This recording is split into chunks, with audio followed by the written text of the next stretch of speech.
রহমানুর রহিম। আমি শহীদুদ্দিন চৌধুরী আনি লক্ষ্মীপুরের নির্বাচনী কাজে ব্যস্ত রয়েছে। এর মধ্যে আমি শুনতে পেলাম যে আমার নির্বাচনী কাজে ব্যস্ত যে গাড়ি, সে গাড়ি চেক করেছেন।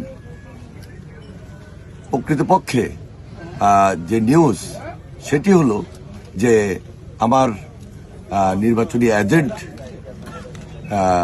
সেই গাড়ি নিয়ে বিভিন্ন কেন্দ্রে যাচ্ছেন।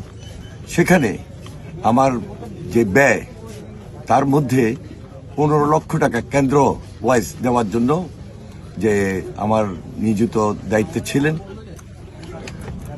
কর্তৃপক্ষ সেটা চেক করেছেন এবং কোর্ট থেকে ইতিমধ্যে সেটা রিলিজও করেছেন যে না, হ্যাঁ, এটা সত্যিই যে এটা কেন্দ্র ফি বাবদ ব্যবহার হচ্ছে। সুতরাং কোনো ধরনের বিভ্রান্ত হওয়ার কিছু নাই। যারা এটা নিয়ে নিউজ করছেন, আমি মনে করি সম্পূর্ণভাবে উদ্দেশ্যমূলক এবং বিভ্রান্তমূলক, আমার ইমেজকে ক্ষুণ্ণ করার জন্য এই ধরনের নিউজ ছাপাচ্ছেন বা নিউজ করছেন। আমি এর তীব্র প্রতিবাদ জানাই।